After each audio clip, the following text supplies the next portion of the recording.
কামাখ্যা মার দর্শনের জন্য দেখো কত লোক জমা হয়েছে। তো সকাল সকাল স্নান টান সেরেও কিন্তু আমরাও বেরিয়ে পড়লাম অম্বাবচী মেলা। তো নমস্কার বন্ধুরা, আমি আসাম থেকে স্বপ্না। সবাই কেমন আছেন? আশা করি সবাই ভালো আছেন, সুস্থ আছেন। আমরাও তোমাদের আশীর্বাদে ভালোই আছি। তো আমার আবার একটি নতুন মিনি ব্লগে তোমাদেরকে স্বাগত। তো আমরা বুধবার দিনকে অম্বাবচী মেলা দেখতে বেরিয়ে পড়েছি। আর এদিকে দেখো স্টেশনের সামনে কত কিছু, এখানে অনেক কিছু দেওয়া হচ্ছে। দেখো হ্যালো, মুড়ি খেতে দারুণ লাগে। আসামে এসে মুড়ি খাবো ভাই।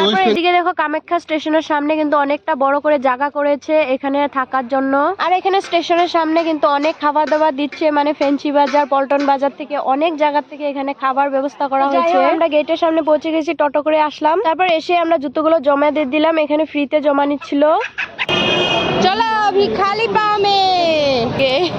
তারপর দেখো আমরা প্রথম গেট পেয়ে গেলাম কামাখ্যা মন্দিরের।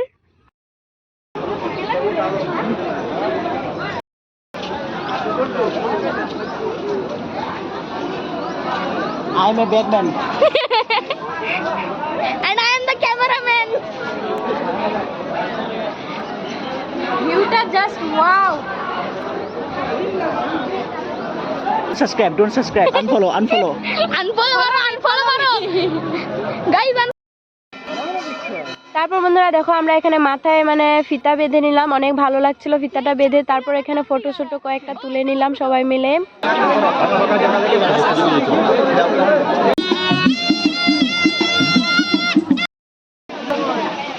তো বন্ধুরা রাস্তায় অনেক কিছু দেখতে পারলাম, মানে সাপুরি দেখতে পারলাম, এদিকে সার্কাস খেলা হচ্ছিল। তারপরে নানান রূপ ধরে কালী, গৌরী এসব রূপ ধরে মানুষ দাঁড়িয়েছিল।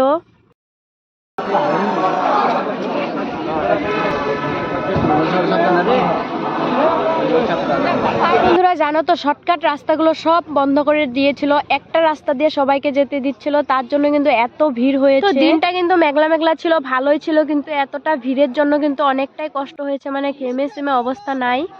জয় মাতা দে, জয় মাতা দি, জয় মাতা দে, জয় মাতা দি, জয় মাতা দি, জয় মাতা দি। সারা বলো জয় মাতা দি, সারা বলো জয় মাতা দি, মিলকে বলো। কিন্তু মনে সাহস নিয়ে জয় মাতা দি, জয় মাতা দি করতে করতে আমরা মন্দিরের ভিতরে পৌঁছে গেলাম।